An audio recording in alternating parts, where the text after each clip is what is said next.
গল্পের নাম 12 মাসি বর্ষা। কলমে খুশবু আক্তার। গল্পের পঞ্চম পর্ব।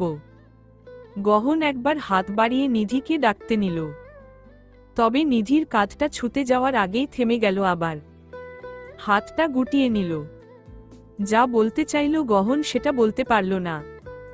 নিজের সবটুকু অনুভূতি যে প্রকাশ করতে পারে না গহন, এই ব্যাপারে গহন অপারগ। নিজের অনুভূতির প্রকাশ্য বর্ণনা দিতে পারে না, বোঝাতেও পারে না কাউকে নিজের ভালোবাসা। কাউকে বোঝাতে পারে না গহন যে ওর জীবনে কার কি স্থান। থেমে গেল গহন। ভাবল যদি কখনো নিধিকে বোঝাতে পারবে বলে মনে হয় সেদিনই না হয় নিধিকে আবারও ডাকবে। তার আগে আর অযথা ডেকে বিব্রত করবে না। মাঝরাতে হঠাৎ করেই কিছু শব্দে নিধির ঘুমটা ভেঙে গেল। চোখ খুলতেই দেখল গহন সোফায় গায়ে লুইয়ে দিয়ে বসে আছে। নিধি উঠে বসে গহনকে উদ্দেশ্য করে বলল, ঘুমননি কেন আপনি? নিধির কণ্ঠস্বরটা কানে যেতেই গহন ওর দিকে তাকিয়ে অপরাধী গলায় বলল, দুঃখিত তোমার ঘুম ভাঙিয়ে দেওয়ার জন্য, কিন্তু ঘুমননি কেন আপনি? কাজ করছিলেন নাকি? না, ঘুমিয়েছিলাম তো। তাহলে উঠে বসে আছেন কেন? কিছু হয়েছে নাকি? না, কিছু হয়নি, তুমি ঘুমিয়ে পড়ো। নিধির ব্যাপারটা ঠিক লাগলো না। গহনের কথাটা বিশ্বাসও হলো না। বিছানা থেকে উঠে গিয়ে আগে লাইটটা জ্বালালো, তারপরে গহনের দিকে এগিয়ে গেল। গহনকে দেখেই মনে হচ্ছে বোধহয় শরীরটা ঠিক লাগছে না, অসুস্থ হয়তো। নিধি প্রশ্নাত্মক গলায় জিজ্ঞেস করল, ঝামেলা না করে সত্যি করে বলুন তো কি হয়েছে? শরীর খারাপ লাগছে? বললাম তো তেমন কিছু হয়নি, পেটে ব্যথা করছে, সেই সাথে গ্যাস্ট্রিকের সমস্যা হয়েছে। আসলে বেশি ঝাল খেলে আমার সমস্যা হয়। আজ তরকারিতে প্রচুর ঝাল হয়েছিল তো সেজন্য এই সমস্যাটা হলো আর কি। আপনি যখন জানেন ঝাল খেলে আপনার সমস্যা হয় তাহলে খাচ্ছিলেন কেন? আমার কিসে সুবিধা অসুবিধা সেদিকে না হয় খেয়াল নাই রাখলেন, তাই বলে নিজের কিসে সুবিধা অসুবিধা সেদিকেও খেয়াল রাখবেন না। তখন যদি আমি প্লেটটা কেড়ে না নিতাম তাহলে তো সবই খেয়ে নিতেন। চিন্তা করো না, ঠিক আছি আমি, সমস্যা হবে না। যাও ঘুমিয়ে পড়ো। তা আপনি কি এখানে বসে থেকে ধ্যান করবেন? ওষুধ খেয়েছেন? গহন উপর নিচ মাথা নাড়ল। যাক, এই ব্যাপারে গহন বেঁচে গেল অন্তত ওষুধটা খাওয়ার জন্য। কেননা নিধি মনে মনে ঠিক করেই রেখেছিল যদি গহন বলে ও ওষুধ খায়নি তাহলে লোকটাকে আচ্ছামতো কথা শোনাবে। গহন এখন শুতে চাইল না, তবে নিধি জোর করল, বলল ঘুমোলে নাকি একটু আরাম পাবে। এদিকে গহন মেয়েটাকে বোঝাতেই পারল না যে এখন গহনের ঘুম আসবে না। জোরাজুরি করতেই লাগলো তো করতেই লাগলো। এক পর্যায়ে গিয়ে গহন নিজেই হার মেনে নিল। ভাবল অযথা কথা বাড়িয়ে লাভ নেই, এর থেকে বরং শুয়ে পড়লে অন্তত এই মেয়েটার বকবক থেমে যাবে। শ্বশুরবাড়িতে আসার পর আজকে প্রথম নিধির এত সকাল সকাল ঘুম ভাঙল। আরও অবাক করার বিষয় হলো চোখ মেলে পাশে তাকাতেই দেখল গহন এখনো ঘুমিয়ে আছে। ভাবা যায় সকাল 7টা বাজতে চলেছে অথচ গহন এখনো ঘুম থেকে ওঠেনি। নিধি ভাবল গহনের শরীরটা বোধহয় একটু বেশিই খারাপ। আর তাছাড়া গতকাল রাতেও তো অনেক দেরি করে ঘুমিয়েছিল। এখন মানুষটাকে একটু ঘুমোতে দেওয়া উচিত, বিরক্ত করা ঠিক হবে না। নিধি হাত মুখ ধুয়ে আস্তে করে দরজার ছিটকিনি খুলে বাইরে বেরোল। উদ্দেশ্য রান্নাঘরে যাওয়ার। ভাবল এই কয়দিন তো উঠতে দেরি হয়েছে, আজকে না হয় নিধি সবার জন্য সকালের নাস্তাটা বানাবে। এই কয়দিন অন্তত সকালের নাস্তার ব্যাপারে তো বেশ ভালোই আরাম করল। শাশুড়ি মা রান্নাবান্না করে রাখে আর নিধি শুধু খায়। যদিও ব্যাপারটা বেশ অবিশ্বাস্য কিন্তু তারপরেও তো ঘটেছে। নিধি রান্নাঘরে ঢুকতে ধরে কারো একটা সাথে ধাক্কা খেল। ভয়ে চমকে উঠল নিধি। সামনে তাকাতেই দেখল মিতা দাঁড়িয়ে আছে। মেয়েটারও একই অবস্থা। নিধিকে দেখে সেও ভয় পেয়েছে। আরে বড় ভাবি, আপনি আমারে তো ডরাইয়া দিছিলেন। আরে আপনিও তো আমাকে ভয় পাইয়ে দিয়েছিলেন। যাক, তাও আপনি এলোয়েন ছুটি কাটিয়ে। এবার যদি আমি একটু শান্তি পাই। নিধির মুখ থেকে ছুটির কথাটা শুনতাই মিতা চোখমুখে কিঞ্চিত বিস্ময় ভাব ফুটিয়ে তুলে বলল, কি কইলেন? ছুটি? আমি আবার কবে ছুটিতে গেলাম? কি কন এইসব? নিধি কপাল কুঁচকে বলল, আপনি তো কয়েকদিন ধরে আসছেন না। আপনি নাকি ছুটি নিয়েছেন কাজ থেকে। ধুরো, কি যে কন্যা। গত কয়েকদিন কাম একটু কম ছিল এই বাড়িতে। আপনের শাশুড়ি আম্মাই তো আমারে কইছিল যে খালি সকালে আইসা নাস্তা বানাইয়া দিয়া চইলা গেলেই হইব, আর কোন কাম করা লাগবো না। হের লাইগা আমি সকালে আইসা রুটি সবজি বানাইয়া দিয়ে চইলা যাই। ভোরে আসা লাগে। নিধি অবিশ্বাস্য দৃষ্টিতে কিছুক্ষণ তাকিয়ে রইল মিতার দিকে। নিধি বুঝে উঠতে পারল না যে মিতা ওকে ভুলভাল তথ্য দিল নাকি ওর শাশুড়ি ওকে মিথ্যে বলেছিল। অনুষ্ঠানের পরের দিন থেকেই তো উনি নিধিকে বলে যাচ্ছেন যে মিতা নাকি ছুটিতে ছিল, সেজন্য আসতে পারছে না। কিন্তু এখন মিতার কথা শুনে তো মনে হচ্ছে বাড়ির মানুষজন ঘুম থেকে ওঠার আগেই মিতা এসে রান্না বান্না করে চলে যেত। বাহ, দারুণ ব্যাপার। তার মানে সবকিছুই করা হয়েছে নিধিকে দিয়ে অতিরিক্ত কাজ করানোর জন্য। খুব ভালো। এটাই তাহলে নিধির শাশুড়ির অন্যের মেয়ের কষ্ট বোঝার নমুনা। আপাতত মিতার সাথে আর কোন কথা বাড়াতে চাইল না নিধি। শুধু জিজ্ঞেস করল যে এখন চলে যাচ্ছে কিনা। মিতাও স্বাভাবিকভাবে বলল যে যেহেতু ওকে যতটুকু কাজ বলা ছিল ততটুকু কাজ শেষ, তাহলে তো চলেই যাবে। নিধিও আর কথা বাড়াল না। মিতাকে যেতে দিল। রান্নাঘরে গিয়ে দেখল আজকেও বাকি দিনের মতন মিতা রুটি বানিয়েছে, তবে আজ আর সঙ্গে সবজি নেই। ঝাল ঝাল করে মুরগির মাংস রান্না করা হয়েছে। নিধি বুঝে উঠতে পারে না রুটির প্রতি এই বাড়ির মানুষের কিসের এত ভালোবাসা। এত বড়লোক মানুষজন তাও একটু ভাত খায় না, একটু তেলে ভাজা বা ঘিয়ে ভাজা পরোটা অবধি খায় না। কি হবে এত টাকা পয়সা দিয়ে যেখানে রোজ সকালে রুটি আর সবজি খেতে হয়? তাও আজকে মাংস রান্না করা হয়েছে। মাংসের রং দেখেই নিধি বুঝতে পারছে তুমুল ঝাল দিয়ে রান্না করা হয়েছে। এদিকে মনে পড়ে গেল গহনের কথা। রাতে ঝাল খেয়ে লোকটার যে অবস্থা হয়েছিল, সকালে উঠেও যদি এই তরকারি খায় তাহলে ওনাকে বোধহয় আর বাঁচানো যাবে না। একটু ভাবনা চিন্তা করে নিধি সিদ্ধান্ত নিল গহনের জন্য আলাদা করে কিছু রান্না করার। অন্তত এই বাড়িতে নিধির টিকে থাকার জন্য হলেও গহনকে দরকার। সেই গহন ভালো হোক বা খারাপ হোক, তবুও তো নিধির স্বামী। গহনের জন্য কম তেল মশলা দিয়ে পাতলা করে একটু খিচুড়ি রান্না করল নিধি, আর সেই সাথে একটা ডিম সিদ্ধ করল। নিধির কাজ করার মাঝেই হঠাৎ করে ওর কানে শম্পার কণ্ঠ ভেসে এলো। একটা দীর্ঘশ্বাস ফেলল নিধি। ভাবল আবার শুরু হয়ে গেল এদের ভালোবাসা দেখানো। নিধি যে কি করে এদেরকে বোঝাবে যে ওদের এত ভালোবাসার নিধির সহ্য হচ্ছে না।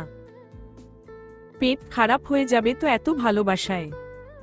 তবে এত কিছু আর শম্পাকে বলতে পারল না নিধি। নিজের রাগ কিংবা বিরক্তি ভাবও দেখাতে পারল না। পিছন ঘুরে তাকিয়ে হাসি হাসি মুখে শম্পাকে উদ্দেশ্য করে বলল, জি আপু বলুন। এত মিষ্টি কণ্ঠের প্রেক্ষিতে ভেসে এলো শম্পার কর্কশ কণ্ঠস্বর।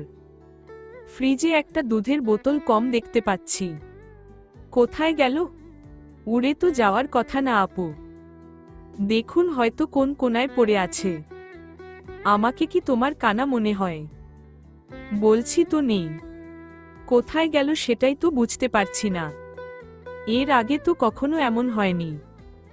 নিধি মস্তিষ্কে জোর প্রয়োগ করল মনে করার জন্য যে ও আবার ভুলে কিছু করেছে কিনা। তখনই মনে পড়ে গেল গতকাল রাতের কফির কথাটা। তড়িৎ গতিতে বলল, মনে পড়েছে আপু, গতকাল রাতে কফি বানানো হয়েছিল। নিধির কল্পনাতেও এ বিষয়টা ছিল না যে ওর কফি খাওয়ার কথাটা শুনতেই শম্পা এভাবে চিৎকার চেঁচামেচি শুরু করে দেবে।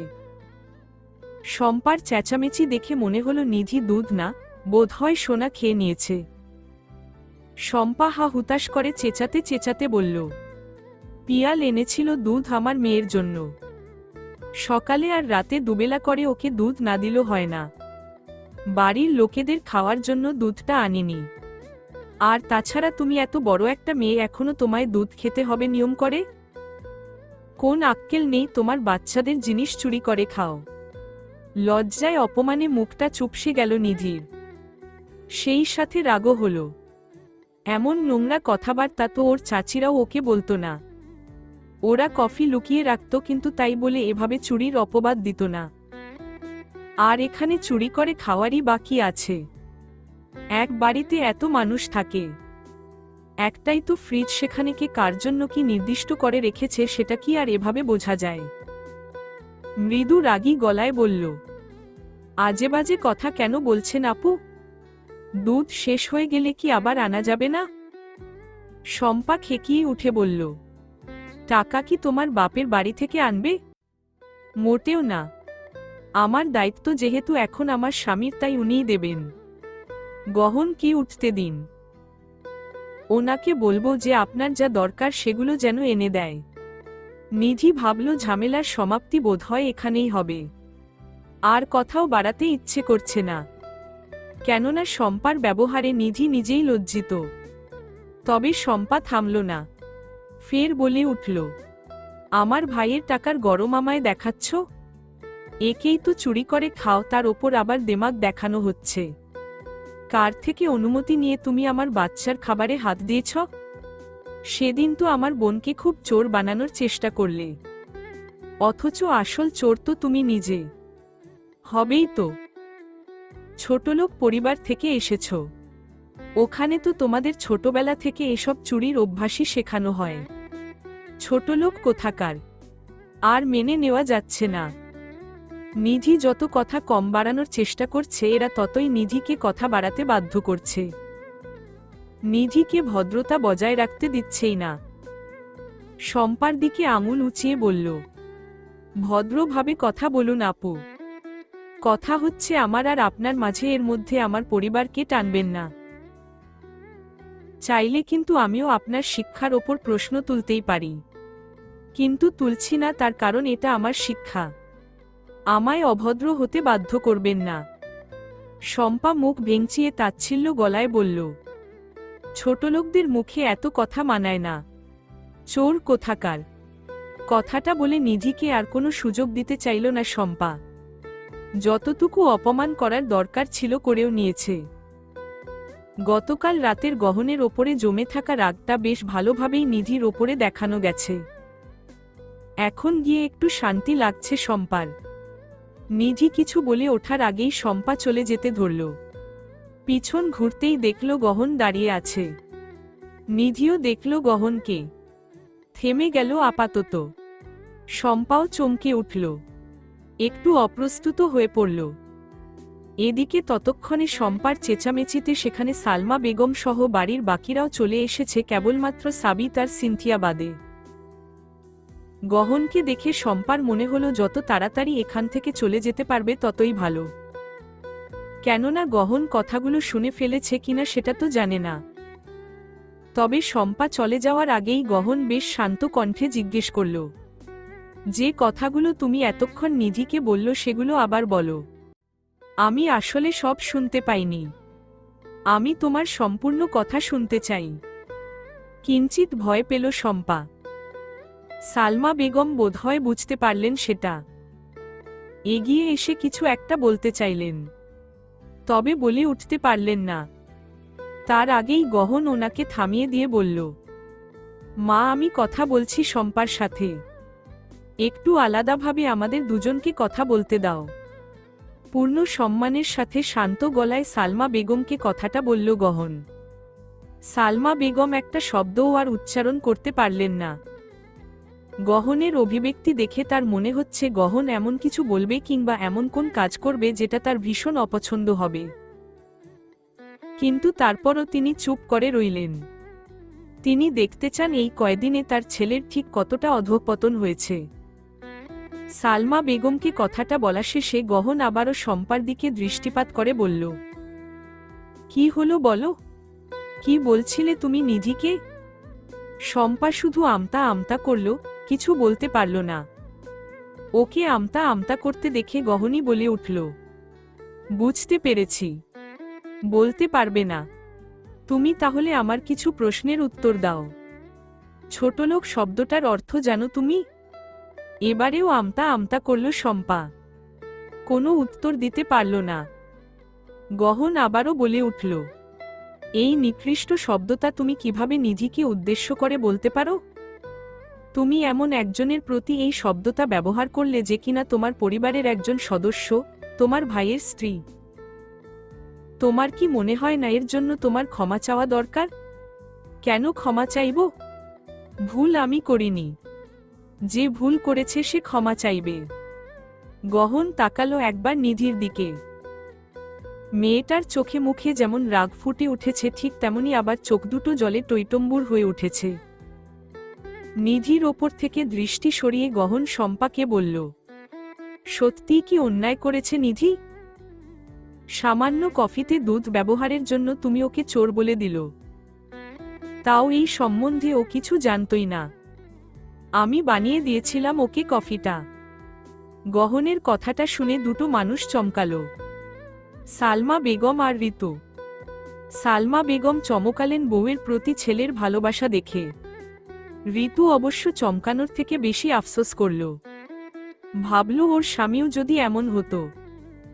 এদিকে বলার মতন কিছু খুঁজে না পেয়ে শম্পা আমতা আমতা করে বলল, পিয়াল আমার মেয়ের জন্য এনেছিল, দুধ না খেলে ও দুর্বল হয়ে যায়।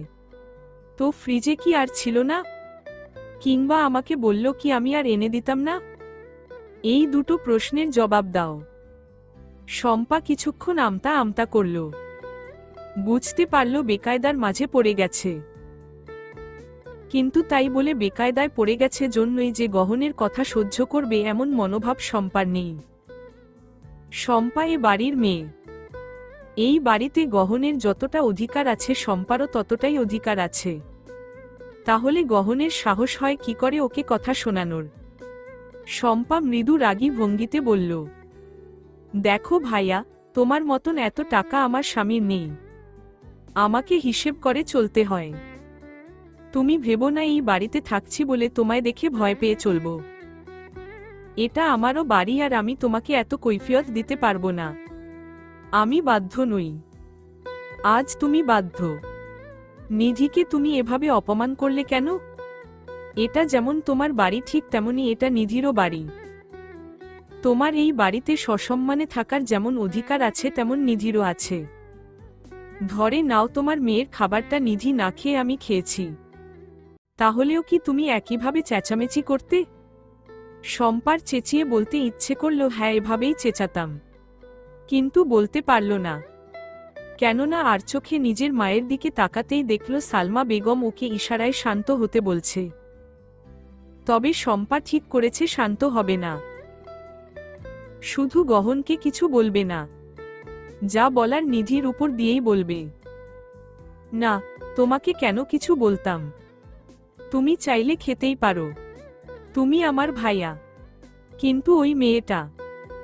শম্পাকে নিজের কথার মাঝপথে থামিয়ে দিয়ে গহন পূর্বের মতনই শান্ত কণ্ঠে বলল, ভাবি, ওই মেয়েটা তোমার ভাবি হয়। বয়সে ছোট হতে পারে কিন্তু সম্পর্কে তোমার বড়। ভাবি বলে ডাকতে ইচ্ছে না করলে নিধি বলে ডাকবে, এই মেয়েটা বলে সম্বোধন করবে না।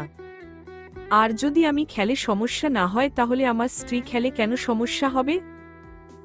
নিধি নিজেকে এই পরিবারে আমাদের মাঝে মানিয়ে নেবে কি করে যদি তোমরা সহযোগিতা না করো? যদি তোমরা প্রতিটা মুহূর্ত ওকে অনুভব করাও যে ও পরের বাড়ির মেয়ে তাহলে ও তোমাদেরকে আপন ভাববে কি করে? যদি তোমরা প্রতিটা কথায় কথায় অকারণে ওকে অপমান করো, ছোট করো, তাহলে পরবর্তীতে যদি ও তোমাদেরকে অকারণে ছোট করে আমি তো কিছু বলতে পারবো না ওকে। কেননা শুরুটা তোমরা করেছিলে। সালমা বেগম বিস্ফোরিত নয়নে তাকালেন ছেলের দিকে। ওনার মাথাটা ঘুরে উঠল। দুনিয়াটা যেন ওলটপালট হয়ে গেল। নিজের কানকে তিনি বিশ্বাস করতে পারলেন না যে ওনার বড় ছেলে এই কথাগুলো বলল। পিয়াল অনেকক্ষণ আগেই সেখানে এসে উপস্থিত হয়েছে, শুধু ঘটনাটা বোঝার জন্য এতক্ষণ চুপচাপ ছিল। যখন পুরো ঘটনাটা বুঝল নিজেরই ভীষণ লজ্জা হল। শম্পার দিকে এগিয়ে এসে ওর বাহু ধরে নিজের দিকে ঘুরিয়ে রাগান্বিত স্বরে বলল, আর কত লজ্জায় ফেলবে আমায়? তুমি যে এমন সেটা বিয়ের আগে কেন আমি বুঝলাম না? যাও গিয়ে ক্ষমা চাও নিধির কাছে। শম্পা তেজ দেখিয়ে পিয়ালকে বলল, আমি কোন ভুল করিনি? ও না বলে আমার জিনিসে হাত দিয়েছে কেন? ওর অনুমতি নেওয়া উচিত ছিল। আমি তোমায় ক্ষমা চাইতে বলেছি শম্পা। আমার ধৈর্যের কিন্তু একটা সীমা আছে। এসব ভয় আমাকে দেখাতে এসো না। কি বোঝাতে চাইছো আমাকে? কি করবে তুমি? যা ইচ্ছে করে নাও, তবে আমি ওর কাছে ক্ষমা চাইব না। ওই ছোটলোক বাড়ির মেয়ের কাছে শম্পা ক্ষমা চাইবে, এটা অসম্ভব। এতক্ষণ ধরে বজায় রাখা গহনের শান্ত গলাটা এবারে চড়া হল। ওর কণ্ঠের মাঝেই তুমুল রাগ প্রকাশ পেল। ক্ষমা চাও শম্পা, আর দ্বিতীয়বার যেন তোমার মুখে এই ছোটলোক শব্দটা আমি না শুনি। শম্পা একটুও দমল না, পূর্বের মতনই তেজ দেখিয়ে বলল, চাইব না ক্ষমা। ও ছোটলোক, এটা আমি হাজারবার বলবো। কথাটা বলে শম্পা হন হন করে হেঁটে সেখান থেকে চলে গেল। গহন নিজেই লজ্জায় মাথা নামিয়ে দাঁড়িয়ে থাকল। আশা করেছিল হয়তো এতবার করে বলার পর শম্পা নিধির কাছে ক্ষমা চাইবে, তবে চাইল না। এখন গহনই বাকি মুখ নিয়ে নিধির কাছে ক্ষমা চাইবে বুঝতে পারছে না। লজ্জায় পড়েছে পিয়াল নিজেও। শেষে বাধ্য হয়ে নিজেই নিধির দিকে এগিয়ে গিয়ে অপরাধী গলায় বলল, নিধি, ওর হয়ে আমি ক্ষমা চাইছি তোমার কাছে। আসলে এটা এমন কোনো ব্যাপারই না যেটা নিয়ে কোন কথা তোলা যায়। তবে আমার স্ত্রী আবার একটু বিপরীত স্বভাবের। ওর আচরণে আমি ভীষণ লজ্জিত। সম্ভব হলে ঘটনাটা ভুলে যেও। নিধি কোন উত্তর দিল না। ওর থেকে কোন উত্তরের আশাতেও রইল না পিয়াল। চলে যেতে ধরলে গহন ওকে থামিয়ে বলল, এই বাড়িতে যারা থাকে তারা কেউই আমার পর না পিয়াল। আর আল্লাহর রহমতে আমার সামর্থ্য আছে সবার চাহিদা পূরণ করার। তাই আমার তোমার কাছে একটা অনুরোধ রইল, এরপর থেকে এই বাড়িতে তুমি আর কোন কিছু বাজার করবে না। আমার ভাগ্নির পছন্দমতো সবকিছু খাওয়ানোর দায়িত্ব আমি আগেই নিয়েছিলাম, যদিও তাও আজ আবারও নিলাম। পিয়ালকে কথাটা বলা শেষে গহন এবারে সালমা বেগমকে উদ্দেশ্য করে বলল, আর মা, তুমি একটু দয়া করে খেয়াল রেখো যেন এই বাড়িতে আমার টাকা ছাড়া আর কারো টাকা দিয়ে কেনা কোন কিছু না আসে। আসলে বাড়িও একটা, ফ্রিজও একটা, তাই ওভাবে ঠিক করা সম্ভব না যে কে কার টাকা দিয়ে কি কিনে এনে ফ্রিজে রাখল। যা লাগবে আমায় বলো, আমি টাকা দিয়ে দেব। কথাটা বলে গহন সেখান থেকে চলে যেতে ধরলে সালমা বেগম বলে উঠলেন, আজ যা হলো সেটা ঠিক হলো না গহন। চিন্তা করো না, আমি শম্পাকে বোঝাবো। গহন থেমে গিয়ে গম্ভীর গলায় বলল, বোঝানো উচিত তোমার। ও আজ আমায় অনেক নিচু করল। আর ওকে বুঝিও যেন পিয়ালের সাথে ভালো ব্যবহার করে। পিয়াল ওর স্বামী, পিয়ালের কথা শুনে চলা ওর কর্তব্য। কথাগুলো বলে গহন চলে গেল সেখান থেকে। সালমা বেগম কিছুক্ষণ ছেলের যাওয়ার পথে তাকিয়ে রইলেন, আর ভাবলেন তার ছেলে আজ একটু বেশিই কথা শোনাল। কিন্তু এমনটা তো হওয়ার কথা ছিল না। সালমা বেগম এবারে তাকালেন নিধির দিকে।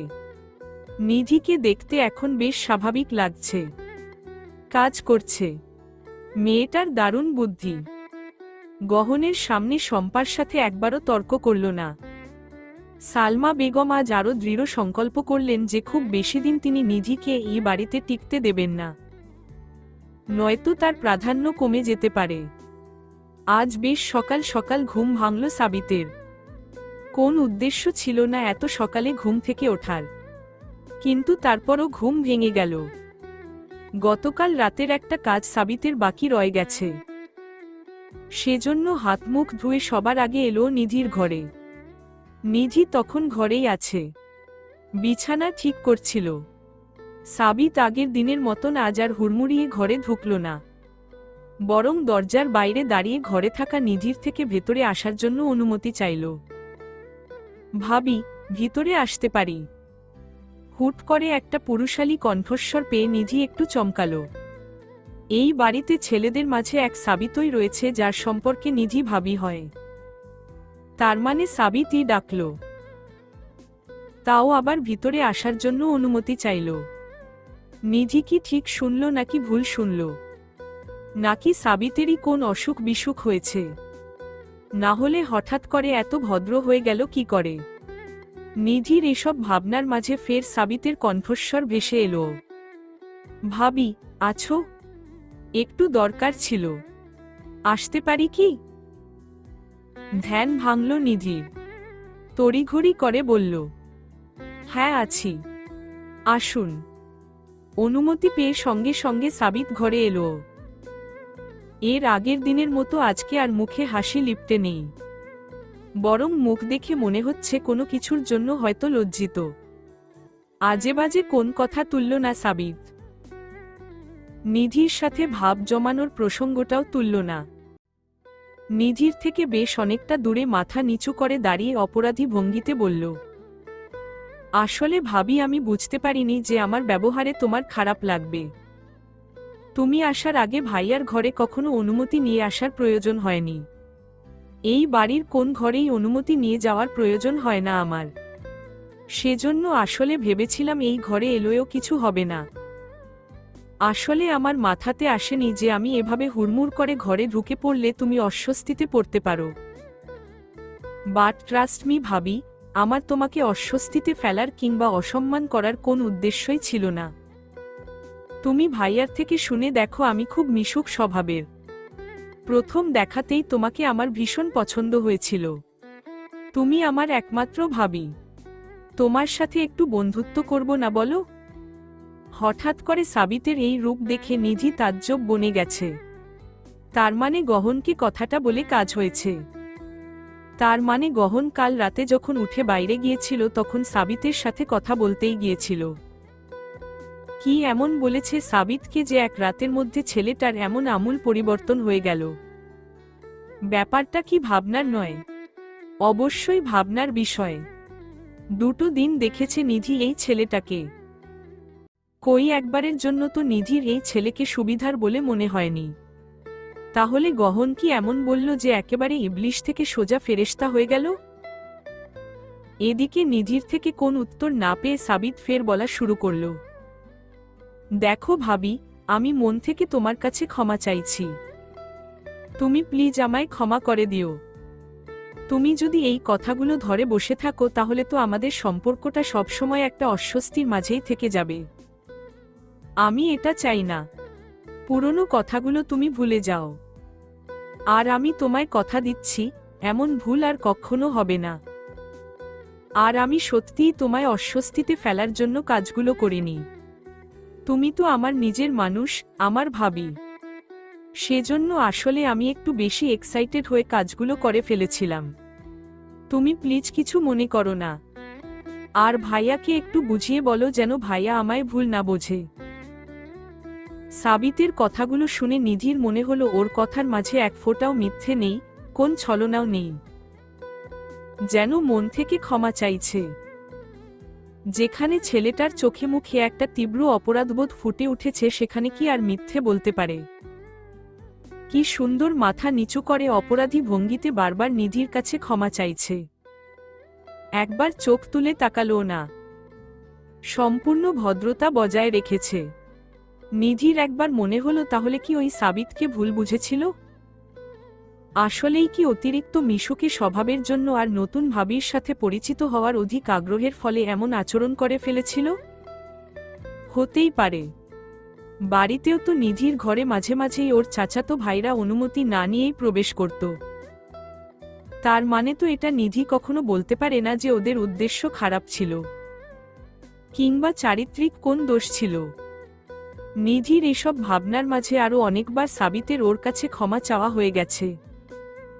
সবশেষে অনেক গণনা করার পর নিধির মনে হলো যে ওর ধারণাই হয়তো ভুল ছিল, হয়তো একটা ভুল বোঝাবুঝি তৈরি হয়ে গিয়েছে। কিন্তু যেহেতু এখন ছেলেটা এত ভালোভাবে ক্ষমা চাইছে তাহলে ওকে ক্ষমা করে দেওয়া উচিত। নিধি যদি এখন ক্ষমা না করে তাহলে গহনকেও ছোট করা হয়ে যাবে।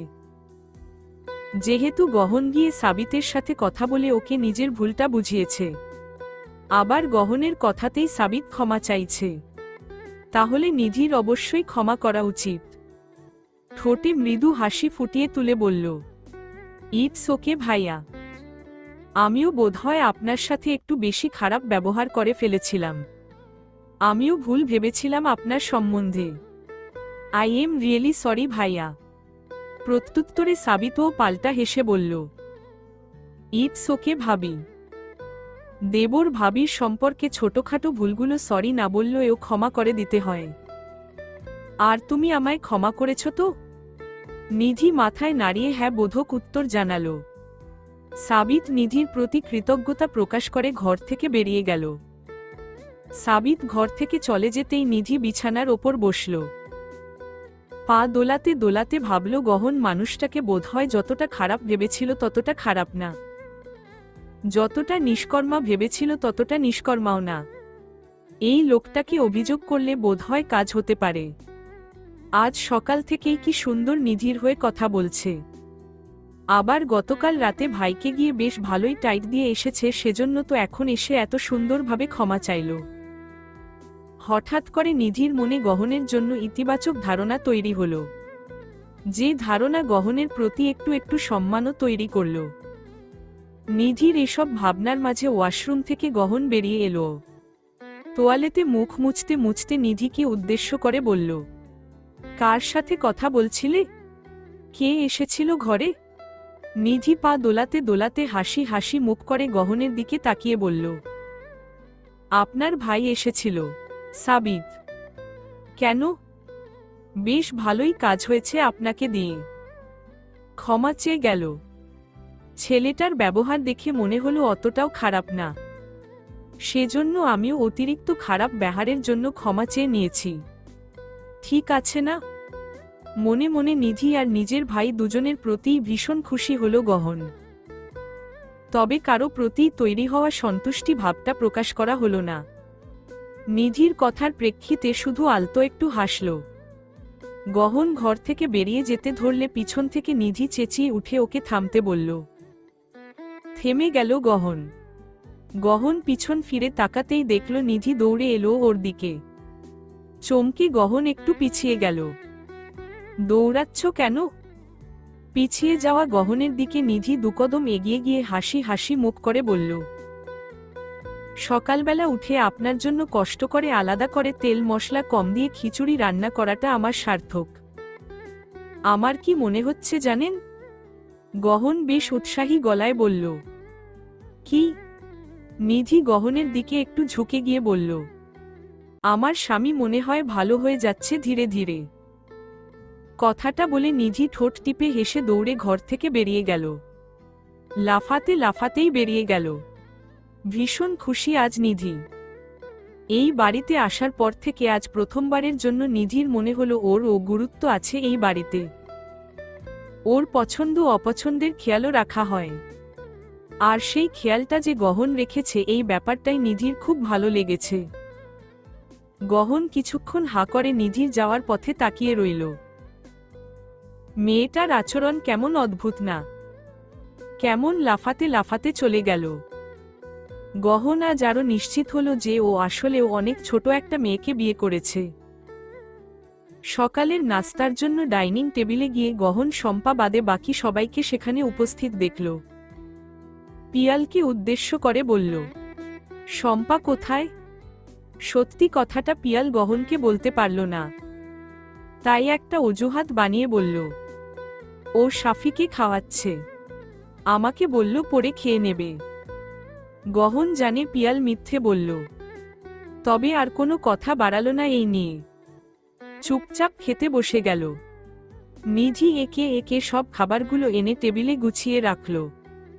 আলাদা একটা প্লেটে খিচুড়ি বেড়ে এনে টেবিলে রাখতেই সিনথিয়া প্লেটের দিকে উকি দিয়ে বলল, আরে বাহ ভাবি, নিজের জন্য আবার আলাদা করে রান্না করেছ। সংসার আলাদা করার ধান্দায় আছো নাকি আবার? যেহেতু সকালেই আজ একটা বিরাট বড় ঝামেলা হয়ে গেছে, সেজন্য নিধি চাইল না আর কোন ঝামেলা করতে। সেজন্য স্বাভাবিক ভঙ্গিতে বলল, আমার জন্য না, এটা তোমার ভাইয়ের জন্য।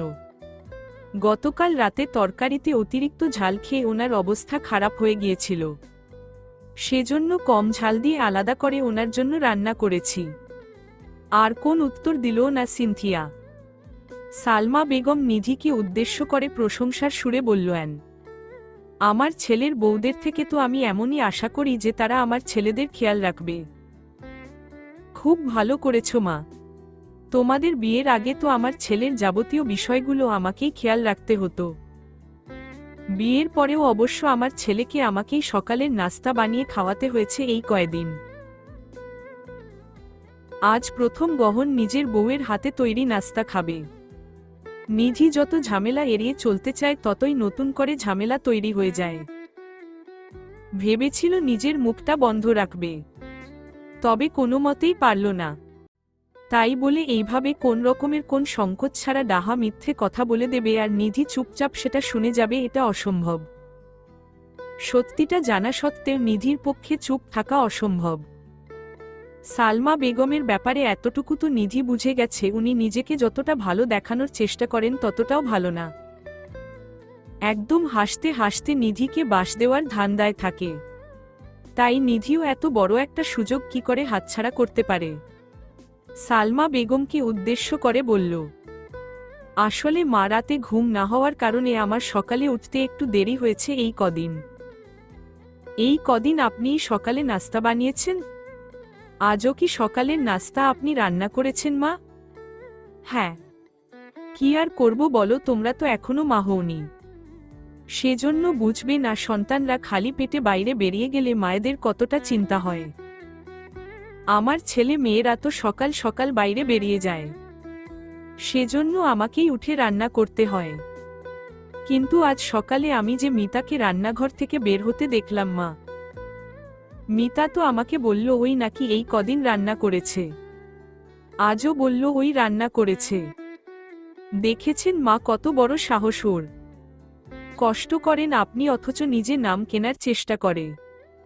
এর জন্য কিন্তু ওকে শাস্তি দিতেই হবে মা, না হলে আরো মিথ্যে বলা শুরু করবে।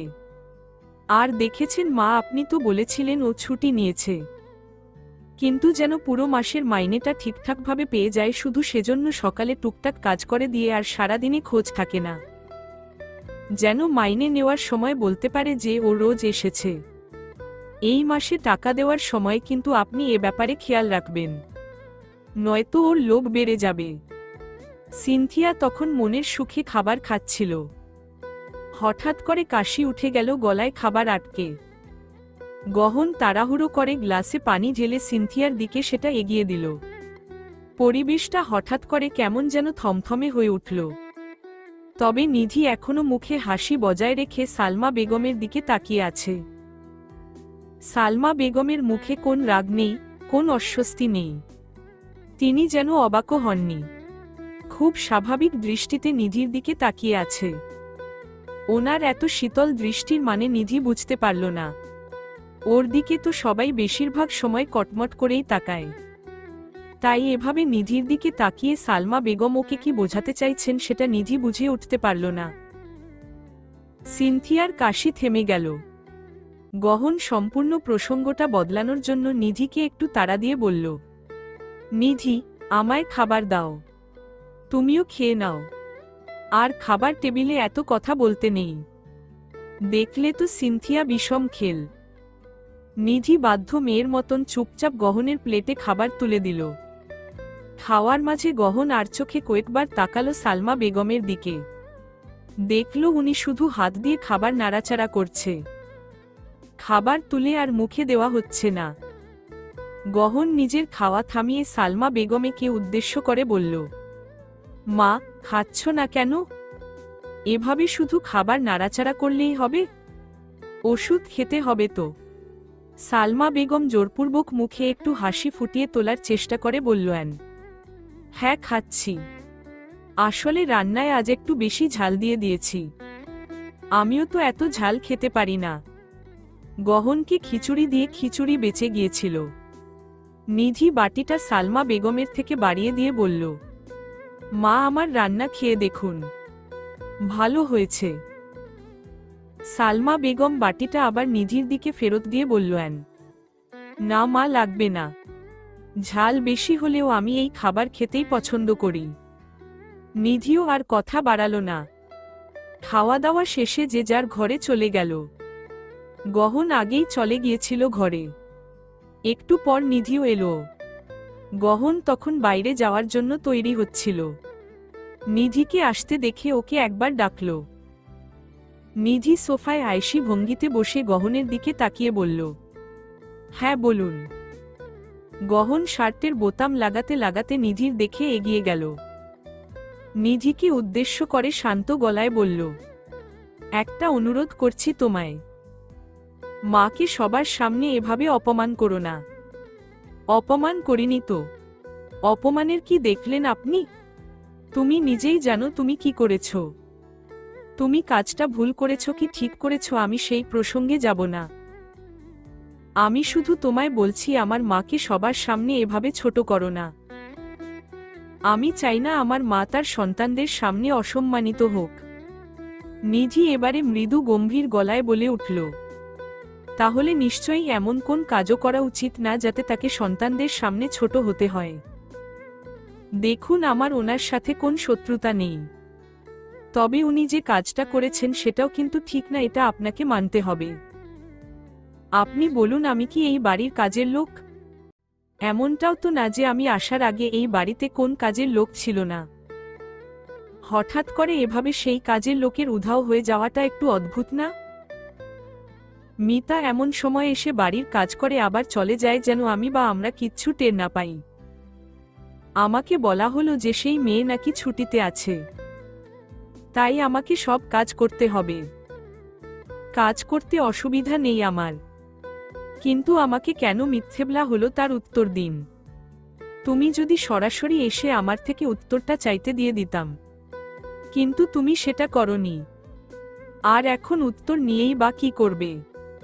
তোমার যা করার তা তো করেই দিয়েছ। যাই হোক, কথা বাড়াতে চাই না। তোমাকে শুধু আমি বললাম আমার মাকে ছোট করো না, এতটুকুই। কথাটা বলে গহন চলে যেতে নিলে পিছন থেকে নিধি বলে উঠল, আর আপনার মায়ের দোষ আপনি দেখলেন না? আমার সাথে যে অন্যায় হয়েছে তারও কোন বিচার করবেন না? থামল গহন। ঘাড় ঘুরিয়ে নিধির দিকে তাকিয়ে বলল, তোমার আড়ালে আমি এমন অনেক কিছুই করি যেগুলো তুমি দেখতে পাও না। তাই আমি কি দেখতে পাই কি দেখতে পাইনি সেই হিসাব করতে যেও না। আর একটা কথা, এরপর থেকে যদি তোমার সাথে হওয়া কোন অন্যায়ের বিচার তুমি চাও তবে দয়া করে সেই কথাটা সরাসরি এসে আগে আমায় বলো। আমায় আগে বিচার করার সুযোগ দিও। আগেই পরিস্থিতিটাকে জটিল বানিও না। গহন চলে যেতে ধরলে নিধি ফের বলে উঠল, কিন্তু আপনার মা আমার সাথে এমনটা কেন করলেন সেসব জানার প্রয়োজন মনে করছেন না আপনি? যা জানি আবার নতুন করে সেটা জানতে চাওয়ার প্রয়োজন দেখছি না। এই বাড়িতে কে কখন কোন কারণে কি করতে পারে সেসব আমি জানি নিধি। আর সেজন্যই তোমায় কিছু করতে নিষেধ করি আমি। আমি সত্যিই জানি না তুমি কবে বুঝবে আমায়। কথাটা বলে গহন চলে গেল। নিধি এবার একটু দ্বিধা দ্বন্দ্বের মাঝে পড়ে গেল। বুঝে উঠতে পারছে না গহনই ভুল নাকি ও গহনকে বুঝতে পারছে না। নিজের ঘরে ফোনে তখন নিজের বোনদের সাথে কথা বলছেন সালমা বেগম। খোঁজ খবর নিচ্ছেন যে ওনারা কখন আসবেন। অপর পাশ থেকে তারা জানালো যে ওনারা আজ দুপুরের মাঝে এসে পড়বে। তাদের সাথে হয়তো আরও কথা বাড়াতেন তিনি। তবে গহন আশায় ফোনটা রেখে দিয়ে নিজের সম্পূর্ণ মনোযোগ গহনের উপর নিবন্ধ করে বলল, কিছু বলবে বাবা? গহন এগিয়ে গেল মায়ের দিকে। সালমা বেগমের পাশে বসে ওনার এক হাত নিজের দুই হাতের মুঠোয় নিয়ে কিছুক্ষণ চুপচাপ বসে থাকল। সালমা বেগম আন্দাজ করতে পারছেন তার ছেলে বোধহয় এমন কিছু বলবেন যেটা তার পছন্দ হবে না, তবে আগ বাড়িয়ে কিছু বললেন না। বেশ কিছুটা সময় পর গহন সালমা বেগমকে উদ্দেশ্য করে, আমি তোমায় খুব বিশ্বাস করি মা, খুব ভরসা করি তোমায়। আমার চোখে তোমার সম্মান, মর্যাদা, তোমার জন্য ভালোবাসা সবার থেকে বেশি। তুমি বিশ্বাস করো তো মা যে আমি তোমায় খুব বেশি ভালোবাসি? একবারের জন্য ভাবতে হলে না সালমা বেগমকে এই প্রশ্নের উত্তরটা দেওয়ার জন্য।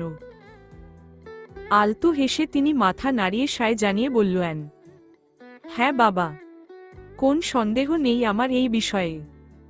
তুমিও তো জানো যে তোমার মা তোমায় ভালোবাসে। জানি। আমি চাই না মা তুমি কাউকে তোমার সম্বন্ধে কোন কথা বলার সুযোগ দাও। আমি চাই না কেউ তোমায় অপমান করার কোন সুযোগ পাক। আমার মা তো পৃথিবীর সবথেকে ভালো মা। আমি চাই আমার মা যেমন আমার কাছে শ্রেষ্ঠ বাকিদের কাছেও যেন শ্রেষ্ঠই হয়। আর যদি কেউ তোমার মাকে অপমান করে তাহলে? গহন সালমা বেগমের হাতটা আরেকটু শক্ত করে ধরে ওনাকে আশ্বস্ত করে বলল, তখন আমি থাকব। তুমি যদি কাউকে সুযোগ না দাও, তারপরও যদি তোমাকে অপমান করার চেষ্টা করে, তবে তখন তার প্রতিবাদ করার জন্য তোমার ছেলে থাকবে মা। কিন্তু আমি চাই না তুমি কাউকে কোন সুযোগ দাও। আমি চাই না তুমি এমন কোন পরিস্থিতি তৈরি করো যে আমি তোমার অপমানের কোনো জবাবও না দিতে পারি। সালমা বেগম বুঝতে পারলেন ছেলে ওনাকে ঠিক কি বোঝাতে চাইল। গহন ওনাকে অপমান করতে চায় না, ছোট করতে চায় না, সেই জন্য পূর্ণ শ্রদ্ধার সাথে বোঝালো শুধু ওনাকে। ছেলের কথা অনুধাবন করতে পেরে গহনকে উনি আশ্বস্ত করে বললেন, ভরসা রাখো তোমার মায়ের উপর। আমি কাউকে সুযোগ দেব না আমাকে ছোট করার। গহন সন্তুষ্ট হল সালমা বেগমের কথায়। ওনার হাতের উল্টো পিঠে আলতো করে একটা চুমু খেয়ে বলল, আমার মায়ের উপর আমার বিশ্বাস আছে। প্রত্যুত্তরে সালমা বেগম নিজেও পাল্টা হেসে শুধু গহনকে আশ্বস্ত করলেন। তিনি গহনকে বোঝাতে চাইলেন যে উনি গহনের বিশ্বাস রাখবেন। গহনকে বোঝালেন ঠিকই, তবে মনে মনে নিজেই দ্বিধাদ্বন্দ্বের মাঝে পড়ে গেলেন যে আদৌ কি তিনি গহনের বিশ্বাসটা রাখতে পারবেন। হয়তো পারবেন না। আবার যদি কোনভাবে ধরা পড়ে যান, তখন গহনের চোখে চোখ রেখে কি করে কথা বলবেন? তখনও কি গহনের চোখে ওনার প্রতি ভরসা, সম্মান, শ্রদ্ধা থাকবে? ওনার এসব ভাবনার মাঝেই গহন ফের বলে উঠল, নিধি এ বাড়ির বৌমা, আমাদের সবার খেয়াল রাখা ওর দায়িত্ব। আর আমি জানি ও সেটা হাসি মুখে পালন করবে।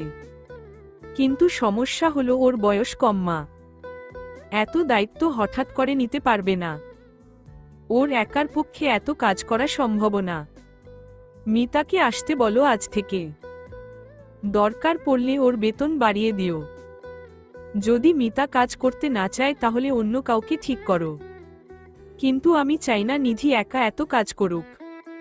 ঠিক আছে মা। এবারে আর স্বেচ্ছায় হাসতে পারলেন না সালমা বেগম, বরং ঠোঁটে জোরপূর্ব হাসি ফুটিয়ে তুলতে হলো তাকে। এই হাসিটা ফুটিয়ে না তোলা ছাড়া তার কাছে কোন উপায় নেই। সেজন্য বাধ্য হয়ে হেসে বললেন, ঠিক আছে, তুমি চিন্তা করো না, আমি মিতাকে আজ থেকে আসতে বলবো। তবে একটা কথা, নিধি কি তোমায় এই নিয়ে কোন অভিযোগ করেছে যে আমরা ওকে বেশি খাটাচ্ছি? দেখো বাবা, আমরাও তো সংসার করেছি। এর থেকেও বেশি মানুষ ছিল আমাদের সংসারে। আমাদের কেউ কাজ করতে। সালমা বেগম নিজের কথাটা সম্পূর্ণ করতে পারলেন না। তার আগেই গহন আবারও ওনাকে উদ্দেশ্য করে শান্ত গলায় বলল, আমি চাই না মা যে নিধি এত কাজ করুক। এটা আমার ইচ্ছে।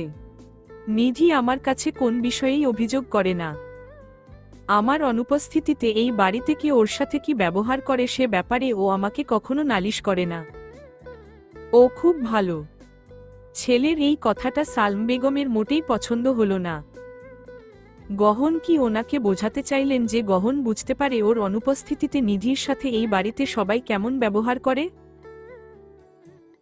ভ্রু কুঁচকে জিজ্ঞেস করলেন, তোমার কি মনে হয় নালিশ করার মতন কোন কাজ আমরা করি ওর সাথে?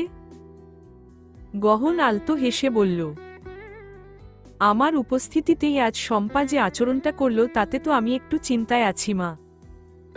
তবে আমার বিশ্বাস আমার মা থাকতে আমার স্ত্রীর সাথে কেউ খারাপ আচরণ করতে পারবে না। আমি তো জানি আমার মা চায় না যেন আমি কষ্ট পাই। আর এটা তো স্বাভাবিক, আমার স্ত্রীর সাথে কেউ খারাপ আচরণ করলে আমার খারাপ লাগবে। তাই আমি জানি আমার মা এই ব্যাপারটার দিকে নিশ্চয় খেয়াল রাখবে। এখন আসছি মা, দেরি হয়ে যাচ্ছে। চিন্তা করো না, খালারা আসার আগে চলে আসব। গহন নিজেও আর কিছু বলল না। সালমা বেগমও আর কিছু বলার সুযোগ পেলেন না। গহন চলে গেল ঘর থেকে। আজ সকাল থেকে গহনের একের পর এক আচরণে শুধু অবাকই হয়ে চলেছেন সালমা বেগম। ছেলেটা যেন তার বদলে যাচ্ছে। কিন্তু বদলে গেলে হয়তো ওনার প্রতি মনোভাব, ভালোবাসাগুলোও বদলাতো। সেগুলো তো বদলায়নি, এখনও তো সেই আগের মতোই আছে। তবে কি পরিবর্তনটা ধীরে ধীরে হচ্ছে যার কারণে সালমা বেগম ধরতে পারছেন না? বাড়িতে আজ অনেক অতিথি আসবে। সবাই আসবে গহনের বউকে দেখতে। আবার তাদের জন্য রান্নাবান্নাও নতুন বউকেই করতে হবে।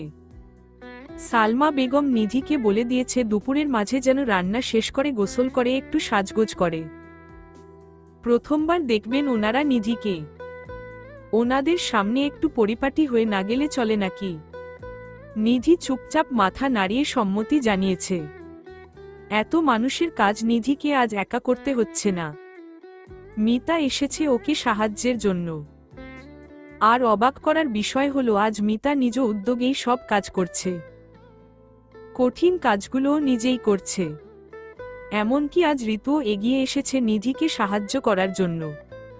কে জানে আজ হঠাৎ করে আবার সবার কি হয়ে গেল। না হলে তো এই কয়দিন ঋতু আর মিতা দুজনের কারোরই দেখা পাওয়া যাচ্ছিল না। আজ আবার দুজনে একসঙ্গে এসে হাজির হয়েছে। নিধি তখন মাংস রান্না করছে। ওকে যাবতীয় সব সাহায্য করা শেষে মিতা গেছে ঘর মুছতে। রান্নাঘরে তখন কেবল ঋতু আর নিধি রয়েছে। নিধি রান্না করছে আর ঋতু পাশে চুপচাপ দাঁড়িয়ে আছে। নিধি আগ বাড়িয়ে কোন কথা তোলেনি, কেননা জানে না ঋতুর স্বভাব কেমন। হয়তো ঋতুর নিধির কথা পছন্দ হবে না। তবে কিছুটা সময় চুপ থাকার পর কথা আগে ঋতুই তুলল। জানো তো নিধি, তুমি খুব সৌভাগ্যবতী যে ভাইয়ার মতন একজন জীবনসঙ্গী পেয়েছ। সকালে কি সুন্দর তোমার হয়ে কথা বলল। অন্যদিকে যদি ভাইয়ার জায়গায় আমার স্বামী আর তোমার জায়গায় আমি হতাম তাহলে এই অপরাধের জন্য সবার সামনে আমার গায়ে হাত তুলত। নিধি চমকে ঋতুর দিকে তাকিয়ে বলল, এই অবস্থায় গায়ে হাত তুলত? ঋতু মলিন হেসে বলল, এটা তো স্বাভাবিক। আমার শরীরের যে অবস্থাই হোক না কেন তাতে ওর কি ক্ষতি হলে আমার হবে? ওর তো কিছু হবে না। তোমার গায়ে হাত তোলে আর তুমি চুপচাপ দাঁড়িয়ে থাকো? উল্টো একটা লাগিয়ে দিতে পারো না? আর অকারণে গায়ে হাত তুলবেই বা কোন সাহসে? তুমি তোমার বাড়িতে জানাতে পারো না? ঋতু আনমনে কিছু একটা ভেবে বলল, ভুল করেছি নিজে। অভিযোগ করার মুখ নেই। তাও জানিয়েছিলাম, মাকে জানিয়েছিলাম, বাবাকে জানিয়েছিলাম। সবাই বলেছে ধৈর্য ধরতে। ছেলেদের মাথা নাকি গরম হলে এরকম একটু হাত তোলে, কিন্তু বউদেরকে সেটা মেনে নিতে হয়। সেজন্য আমিও মানিয়ে নিচ্ছি। নিধি এবারে রাগান্বিত গলায় বলল, তুমি আসলেই বোকা। চুপচাপ সবটা মেনে নাও, জন্যই তো বারবার মারার সাহস পায়। ঋতু শুধু একটু হাসল। সাবিতকে নিয়ে আপাতত আর কোন কথা না তুলল না। ফের গহনকে নিয়ে কথা তুলল। তবে যাই বলো না কেন ভাইয়া কিন্তু খুব ভালো। সেদিন রাতে দেখলাম খাওয়া দাওয়া শেষে তোমার প্লেট ধুয়ে রাখল। তোমার কপাল কিন্তু খুব ভালো। নিধি এবারে ভ্রু কুঁচকে ঋতুর দিকে তাকিয়ে বলল, তুমি কি করে জানলে? লুকিয়ে লুকিয়ে দেখছিলে? ঋতু একটু হেসে উঠে বলল, লুকিয়ে দেখব কেন? আমি রান্নাঘরে এসেছিলাম পানি নেওয়ার জন্য। তোমাদের দুজনকে চোখে পড়ে গেল। দূর থেকে দাঁড়িয়ে দেখছিলাম তোমাদের দুজনকে। খুব ভালো লাগছিল তোমাদেরকে দেখতে। মনে হলো অনেকদিন পর একটা স্বাভাবিক স্বামী স্ত্রীর সম্পর্ক দেখলাম। নয়তো আমার নিজের সংসারের ঝামেলা দেখতে দেখতে তো ভুলেই গিয়েছিলাম স্বামী স্ত্রীর সম্পর্ক আসলে কেমন হওয়া উচিত। ঋতুর কথাটা শুনে নিধি হো হো করে হেসে উঠে বলল, দূরে দাঁড়িয়েছিলে তো সেজন্য আমাদের মাঝে কি কথাবার্তা হয়েছে সেসব টের পাওনি। সেসব শুনলে তুমি নিজেই বলতে আমাদের থেকে তোমাদের সম্পর্ক ঢের ভালো আছে। আমাদের মাঝে কোন স্বাভাবিক স্বামী স্ত্রীর সম্পর্ক নেই, পুরোটাই অস্বাভাবিক। ঋতু যেন আগ্রহ খুঁজে পেল নিধির কথার মাঝে। ইচ্ছে করল ওদের সম্পর্ক সম্বন্ধে আরও কিছু শুনতে। কৌতূহলী গলায় জিজ্ঞেস করল, মানে কি বলতে চাইছ? তোমাদের সম্পর্ক ঠিক নেই? কি সমস্যা? নিধি একটা দীর্ঘশ্বাস ছেড়ে বলল, সমস্যা যে আসলে কি সেটা তো আমি নিজেও জানি না। না আমার দিক থেকে আমি ওনার জন্য কোন টান অনুভব করি, না ওনার দিক থেকে আমার প্রতি কোন টান বুঝতে পারি। সম্পর্কটা একেবারেই নিরামিষ। আমরা এক ঘরে থাকছি, এক বিছানায় ঘুমোচ্ছি, পাশাপাশি বসে খাচ্ছি, গল্পগুজবও করছি। সব ঠিক আছে, কিন্তু সম্পর্কটা না ঠিক এগোচ্ছে না, একই জায়গায় আটকে আছে। ঋতু এবার আরেকটু এগিয়ে এলো নিধির দিল। বেশ গুরুতর ভঙ্গিতে ফিসফিসিয়ে বলল, ভাইয়া এখনো তোমার কাছে আসেনি? মানে তোমাদের দুজনের মাঝে সম্পর্কটা ওই পর্যায়ে যায়নি? নিধি লজ্জা পেয়ে গেল ঋতুর প্রশ্নে। এমন প্রশ্ন আবার কেউ কাউকে করে নাকি? এগুলো শোনার মতন কোন কথা? আরে বাবা, স্বামী স্ত্রীর মধ্যেকার এটা সবথেকে গোপনীয় ব্যাপার, সেটাও কেউ প্রশ্ন করে শুনতে চায়। এদিকে নিধিকে চুপ করে থাকতে দেখে ঋতু ফের বলে উঠল, কি হলো বলো? কাছে আসেনি ভাইয়া তোমার? এসব কথা বাদ দাও ভাবি, অন্য কথা বলো। ঋতু এবারে গুরুতর ভঙ্গিতে বলল, যেটা জিজ্ঞেস করলাম সেটার উত্তর দাও। তোমার ভালোর জন্যই বলছি। যদি সম্পর্কটা তোমাদের এগিয়ে না থাকে, যদি ভাইয়ার দিক থেকে কোন চেষ্টা না থাকে, তাহলে হয়তো আমি এর কারণটা বলতে পারি যে কেন তোমাদের সম্পর্কটা একই জায়গায় আটকে আছে। নিধি কপাল কুঁচকে তাকালো ঋতুর দিকে। প্রশ্নাত্মক গলায় জিজ্ঞেস করল, কি কারণ? আগে আমার প্রশ্নের উত্তর দাও তুমি। নিধি বুঝল এই মেয়ে নাছোড়বান্দা, না শুনে ছাড়বেই না। জিভ দিয়ে ঠোঁট ভিজিয়ে নিয়ে অস্বস্তি জড়ানো গলায় বলল, না, আমার অস্বস্তির কথা ভেবেই উনি আসেননি আমার কাছে। কাজটা ভালোই করেছেন। ঋতু আফসোসের সুরে বলল, তুমি মেয়েটা আসলেও বোকা। বয়স তো যথেষ্ট হয়েছে, এতটুকু বোঝার ক্ষমতা নেই যে সুযোগ থাকা সত্ত্বেও কেন একটা পুরুষ মানুষ তার বউয়ের থেকে দূরে থাকতে পারে। কেন? আশপাশটা একবার ভালো করে দেখে নিল ঋতু।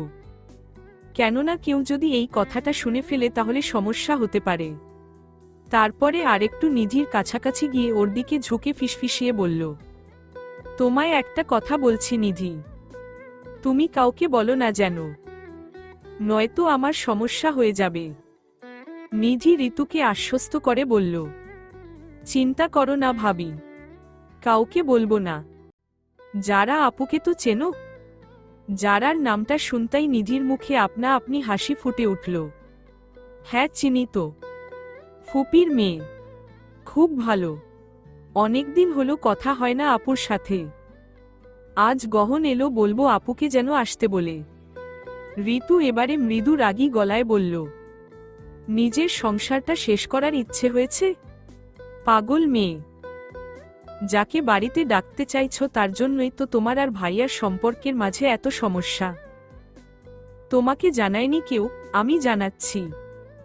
ভাইয়ার যারা আপুর সাথে সম্পর্ক ছিল, ওরা দুজন দুজনকে ভীষণ ভালোবাসত, কিন্তু ভাইয়া তো মায়ের বাধ্য।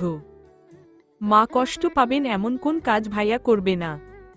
মায়ের আবার যারা আপুকে পছন্দ না, সেজন্য বিয়ে করেনি যারা আপুকে। তোমায় বিয়ে করেছে বাধ্য হয়ে, কিন্তু এখনো মনটা নিশ্চয়ই যারা আপুর কাছেই রয়ে গেছে। এখনো দুজনের মাঝে সম্পর্কটা খুব ভালো। যারা আপু ভাইয়াকে যাই বলুক না কেন কোন উত্তর দেয় না, কখনো রাগারাগিও করে না। ভালোবাসা এখনো রয়েই গেছে। নিধির রান্নার হাতটা আপনা আপনি থেমে গেল। মুখটা কেমন যেন চুপসে গেল হঠাৎ করে। কি বলল ঋতু এসব? যারা আর গহনের মাঝে ভালোবাসার সম্পর্ক? তার মানে সত্যি কি গহন এখনো যারাকে ভালোবাসে, নিধিকে ভালোবাসে না? তার মানে ওরা দুজনে মিলে নিধিকে ঠকাচ্ছিল। আর এই জন্যই সেই বিয়ের প্রথম দিন থেকে গহন নিধির ওপরে বিরক্ত। আর এই কারণে আজও ওদের মাঝে একটা স্বাভাবিক সম্পর্ক তৈরি হয়নি। কি বলছো এসব ভাবি? হ্যাঁ, ওদের মাঝে এখনো ভালো সম্পর্ক আছে, কিন্তু খারাপ কিছু তো আমি দেখিনি। না যারা আপুকে দেখে আমার অমন মনে হয়েছে, না গহনকে দেখে আমার অমন মনে হয়েছে। আমার বলা দায়িত্ব ছিল, আমি তোমায় বলেছি। এখন বিশ্বাস করবে কি করবে না সেটা তোমার ব্যাপার নিধি।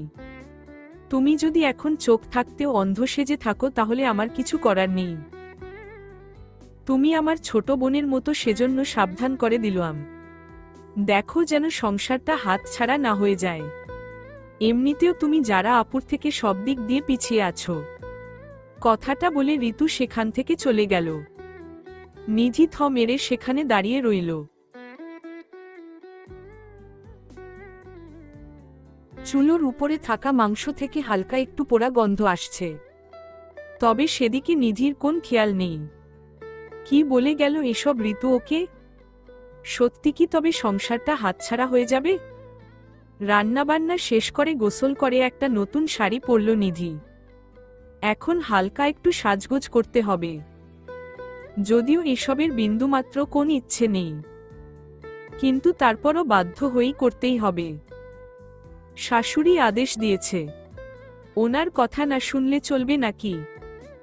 এমনিতেই বাড়িতে নিজের অবস্থানটা ভীষণ নড়বড়ে। আজকে আবার ঋতুর থেকে যা শুনল তাতে তো মনে হচ্ছে যে কোনোদিন সংসার আর স্বামী দুটোই হাতছাড়া হয়ে যাবে। আয়নার সামনে দাঁড়িয়ে নিধি তখন চুল আঁচড়াচ্ছে আর ঋতুর বলা কথা ভাবছে। এর মাঝে গহন এলো। গহন যে ঘরে এসেছে নিধি খেয়ালই করেনি। এদিকে কয়েক মিনিট পার হয়ে যাওয়ার পরও নিধির মুখ থেকে কোন কথা না বের হওয়ায় গহন নিধির দিকে তাকালো। দেখল মেয়েটাকে কেমন যেন মনমরা দেখাচ্ছে। গহন হাতের ঘড়িটা খুলতে খুলতে নিধির দিকে এগিয়ে গিয়ে জিজ্ঞেস করল, কি হয়েছে? নিধির ধ্যান ভাঙল। আয়নার ভিতরে তাকিয়ে দেখল পিছনে গহন দাঁড়িয়ে আছে। নিধি শুধু একটা দীর্ঘশ্বাস ফেলল, কিছু বলল না। গহন বুঝল না নিধির দীর্ঘশ্বাসের কারণ। ফের ভ্রু কুঁচকে জিজ্ঞেস করল, কি হয়েছে? কেউ কিছু বলেছে কি? নিধি দুদিকে মাথা নাড়িয়ে না বোধক উত্তর জানাল।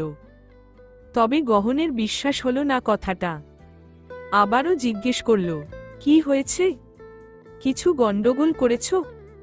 তাড়াতাড়ি বলো আমায়। নিধি এবারে আয়নার ভেতরেই চোখ তুলে গহনের দিকে তাকাল। কিছুক্ষণ চুপচাপ তাকিয়ে থাকার পর ধীর গলায় বলে উঠল, আমায় ছেড়ে দেবেন আপনি? ভ্যাবাচ্যাকা খেয়ে গেল গহন। হঠাৎ করে নিধির এই প্রশ্নের কোন মানে বুঝে উঠতে পারল না। ওকে চুপ করে থাকতে দেখে নিধি ফের বলে উঠল, আমাকে একটুও ভালো লাগে না আপনার? কিন্তু কেন ভালো লাগে না? আমি তো দেখতে খুব একটা খারাপ না। ব্যবহার আমার একটু খারাপ, তাই বলে তো খুব বেশি খারাপও না। আপনার জন্যই তো আমার রাগ ওঠে। তাহলে পড়াশোনা জানি না জন্য পছন্দ না? একেবারে মূর্খ তো আমি না। তাহলে সমস্যা কি? কি আজে বাজে কথা বলছো এসব? এই পাগলামিগুলো মাথায় কে ঢোকালো? নিধি পিছনে ঘুরে গহনের দিকে একটু এগিয়ে এসে জিজ্ঞেস করল, আমি বলেছিলাম না আপনাকে কখনো আমাকে আমার বাপের বাড়ি যেতে বলবেন না? আমি বলেছিলাম তো আপনাকে আমাদের মাঝে যত বড় ঝামেলাই হয়ে যাক তাও কখনো আমাকে বাড়ি থেকে বের করে দেবেন না। আপনি তো কথাও দিয়েছিলেন। তো আমি কি তোমায় যেতে বলেছি তোমার বাপের বাড়ি? কি পাগলের মতন প্রলাপ বকছ? মাথা ঠিক আছে? কেউ আজেবাজে কিছু বলেছে তোমায়, তাই না? নিধি শুধু কিছুক্ষণ চুপচাপ তাকিয়ে রইল গহনের দিকে। বেশ অনেকটা সময় অতিবাহিত হওয়ার পর ফের একটা দীর্ঘশ্বাস ফেলে বলল, কেউ কিছু বলেনি। আমিই পাগল। আমারই যোগ্যতা কম। কত মানুষ কত দিক থেকে আমার চেয়ে এগিয়ে আছে। আমার আর কি, যাই গিয়ে সংসারের কাজ করি। যে কয়দিন আছি সে কয়দিন এই বাড়ির মানুষজনকে খুশি রাখার চেষ্টা করি। আমার তো আর স্বামী ভালো না যে সারা জীবন আমাকে এই বাড়িতে রেখে দেবে। কথাটা বলে নিধি আবারও একটা দীর্ঘশ্বাস ফেলে ঘর থেকে বেরিয়ে গেল। গহন ওর যাওয়ার পথে হাঁ করে তাকিয়ে রইল। কি বলে গেল এসব মেয়েটা? গহন কেন রাখবে না ওকে সারা জীবন এই বাড়িতে? ভীষণ বিরক্ত হলো গহন। মেয়েটাকে যে মাঝে মাঝে কিসের ভূতে ধরে বুঝে উঠতে পারে না। পুরোই পাগল। গাড়ি থেকে নেমে গহনদের বাড়ির দিকে যেতে ধরে হঠাৎ করেই কারো সাথে ধাক্কা খেল যারা। বিরক্তিতে নাক মুখ কুঁচকে কার সাথে ধাক্কা খেল সেটা দেখার জন্য যখন মাথা তুলে তাকালো দেখল আবিদ দাঁড়িয়ে আছে।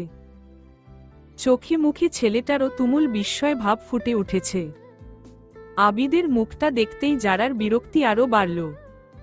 রাগান্বিত গলায় বলল, আপনার এই ধাক্কা দেওয়ার স্বভাব কোনোদিনও যাবে না, তাই না? তাও বেছে বেছে আমাকেই ধাক্কা দিতে হবে? বেছে বেছে আপনি কেন বারবার আমার সাথে ধাক্কা খাওয়ার জন্য চলে আসেন বলুন তো? আর কোন মেয়ের সাথে তো আমার ধাক্কা লাগে না। মানে বুঝতে পারছেন কোন একটা কানেকশন আমাদের মাঝে আছে? যারা বিরক্ততে নাক মুখ কুঁচকে বলল, কোন কানেকশন নেই আমাদের মাঝে? আপনার সাথে থাকবে আমার কানেকশন? ইম্পসিবল। সামনে থেকে সরুন তো। যখনই এই বাড়িতে আসি আপনার ছাগলের মতন মুখটা আমাকে দেখতেই হবে। অন্য কোন সময় আসতে পারেন না? আমি যখন আসব তখনই আসতে হবে। আবিদ দাঁত বের করে হেসে বলল, আপনার টানেই তো বারবার ছুটে আসি। আমি তো আসতে চাই না, আপনি আমাকে টেনে নিয়ে আসেন আপনার কাছে। আর দেখুন এত জোরে টেনে আনেন যে সরাসরি ধাক্কা খেয়ে যাই। যাই হোক, ভালো আছেন? দিনকাল ভালো কাটছে? যারা কোন উত্তর দিল না। আবিদের সাথে কথা বলার কোনো ইচ্ছে নেই। ওকে পাশ কাটিয়ে সিঁড়ি দিয়ে ওপরে চলে গেল। আবিদ ওর পিছন পিছন যারার নাম ধরে ডাকতে ডাকতে দৌড়ে গেল। দোতলায় উঠতেই দেখল গহনদের ফ্ল্যাটের দরজাটা খোলাই। দরজার সামনে অনেকগুলো স্যান্ডেল। সরাসরি ভিতরে চলে যাওয়ার ইচ্ছে হলো না যারার। কেননা ভিতরে কে না কে আছে কে জানে। বাইরে থেকে উকি দিতেই দেখল বসার ঘর মানুষজন ভরতি। একপাশে দেখল আবার নিধিও চুপচাপ বসে আছে। যারার বুঝতে বাকি রইল না যে এতগুলো মানুষ এসেছে নতুন বউ দেখতে। যারা ভাবল এখন আর ভেতরে যাবে না। যারার এসব ভাবনার মাঝেই নিচ থেকে আবিদ ওর নাম ধরে চেঁচিয়ে এলো। এত জোরে চেঁচাতে চেঁচাতে এলো যে ঘরের ভিতরে থাকা মানুষজন দরজার দিকে তাকালো। সবাইকে একযোগে নিজের দিকে তাকাতে দেখে যারার অস্বস্তি হলো। জোর করে ঠোঁটে মৃদু হাসি ফুটিয়ে তুলল। যারাকে দেখতে পেয়ে সালমা বেগম দরজার দিকে এগিয়ে এসে উচ্ছ্বসিত গলায় বললেন, আরে যারা বাইরে দাঁড়িয়ে আছো কেন মা? ভিতরে এসো। যারা সালাম দিল সালমা বেগমকে। ভিতরেও গেল। অনেকগুলো অদ্ভুত দৃষ্টি একসঙ্গে যারার উপরে পড়ল। যেন কোন মানুষ দেখছে না অদ্ভুত কোন প্রাণীকে দেখছে। যারার ভীষণ অস্বস্তি হল। সেখানে আর থাকল না। সরাসরি গহনের ঘরের দিকেই গেল। গহন তখন নিজের ঘরেই আছে। এত মানুষজন গহনের নিজেরও পছন্দ না। তার মধ্যে আবার সবাই মেয়ে মানুষ। গহন আসব। পরিচিত একটা কণ্ঠস্বর পেতেই গহন দরজার দিকে তাকালো। যারাকে দাঁড়িয়ে থাকতে দেখে ঠোঁটে মৃদু হাসি ফুটিয়ে তুলে বলল, এসো। অনুমতি পেতেই যারা ভিতরে এলো। গহন বরাবরের মতন ল্যাপটপে কাজ করছিল। যারাকে আসতে দেখে ল্যাপটপটা পাশে রেখে দিল। কখন এসেছো? আর কেউ আসেনি? যারা সোফায় গহনের পাশে বসে বলল। না, আমি একাই এসেছি। কোন দরকার ছিল কি? হ্যাঁ, বেশ কয়েকদিন হলো তো দেশে এসেছি, কিন্তু কোথাও ঘোরাই হয়নি। কয়েকদিন পরে তো আবার চলে যাব। এদিকে নিধির সাথেও অনেকদিন হলো দেখা হয় না, তাই ভাবলাম তোমাদের সবাইকে নিয়ে আজ ঘুরতে যাব। আমি তো তেমন একটা জায়গা চিনি না। যারা আর এগোতে পারল না, তার আগেই ঘরে আবিদ প্রবেশ করল। বিছানায় বসে উচ্ছ্বসিত ভঙ্গিতে বলল, এসে গেছি আমি। কি গল্প করছেন আপনারা দুজন? যারা, আমাকেও বলুন। যারা বিরক্তিতে নাক মুখ কুঁচকে গহনকে উদ্দেশ্য করে বলল, গহন প্লিজ এই ছাপড়িটাকে ঘর থেকে বেরিয়ে যেতে বলো। ওকে অকারণে এত হাসতে দেখলে আমার গা জ্বলে যায়। তুমি জানো ও আমাকে প্রচণ্ড বিরক্ত করে। তোমার বাড়িতে এলো তো বিরক্ত করেই, আমাকে সোশ্যাল মিডিয়াতেও বিরক্ত করে। ইভটিজিং করে ও। আমি কিন্তু যে কোনোদিন ওর নামে মামলা করে দেব বলে দিলাম তোমায়। গহন গুরুতর ভঙ্গিতে আবিদের দিকে তাকিয়ে বলল, বিরক্ত করিস তুই যারাকে? আবিদ নিষ্পাপ মুখ ভঙ্গি করে বলল, বিশ্বাস কর ভাই, কিছু করি না আমি। আরে উনি এত সুন্দর সুন্দর ছবি পোস্ট করেন যে আমি প্রশংসা না করে থাকতে পারি না। ভাই বিশ্বাস কর, গতকাল একটা গোলাপ ফুল হাতে নিয়ে ছবি পোস্ট করেছে। আমি আসলে বুঝতে পারছিলাম না কোনটা আসল ফুল, সেটাই কমেন্ট করেছিলাম। উনি ওখানে এসেও আমাকে ছাপড়ি বলে গালি দিয়েছেন। গহন এবারে দ্বিধা দ্বন্দ্বের মাঝে পড়ে গেল যে ব্যাপারটা নিয়ে আসলে কি বলবে। আবিদের সাথে কথা বাড়ানোর ইচ্ছে গহনের নেই, কেননা জানে এই ছেলের সাথে পেরে উঠবে না। সেজন্য আপাতত আবিদকে পাত্তা না দিয়ে যারাকে উদ্দেশ্য করে বলল, ওকে ইগনোর করো। তুমি কি বলছিলে সেটা বলো। গহনের কথাটা মেনে আবিদকে সম্পূর্ণ অবজ্ঞা করে গহনকে উদ্দেশ্য করে বলল, আসলে ভাবছিলাম আজ বিকেলে আমরা সবাই ঘুরতে যাব। কি বলো, যাবে? গহন কোন উত্তর দেওয়ার আগেই আবিদ লাফ দিয়ে উঠে বলল, অবশ্যই যাব। আরে যারা চিন্তা করছেন কেন? গহন আপনাকে না নিয়ে গেলেও আমি আপনাকে নিয়ে যাব। কোথায় যাবেন বলুন? দেশের ভিতরে, দেশের বাইরে, যেখানে যেতে চাইবেন সেখানেই নিয়ে যাব। আপনি শুধু বলুন একবার কোথায় যাবেন। চুপ করবেন আপনি, আমি গহনের সাথে কথা বলছি তো। যারা আবারও নিজের কথা শুরু করার আগে নিধি এলো। অনেকক্ষণ আগেই এসেছে। দরজায় দাঁড়িয়ে ওদের কথা শুনছিল। ভিতরে আসার জন্য আবার অনুমতিও চাইল। নিধির কণ্ঠটা পেতেই যারা দরজার দিকে তাকালো। নিধিকে দাঁড়িয়ে থাকতে দেখে নিজেই এগিয়ে গিয়ে নিধিকে ভেতরে নিয়ে এলো। নিধিকে গহনের পাশে বসিয়ে নিজে নিধির পাশে বসল। বাকিদেরকে রেখে এবারে যারা নিধিকে উদ্দেশ্য করে বলল, আসলে নিধি, আমি ভাবছিলাম আজ বিকেলে সবাই ঘুরতে যাব।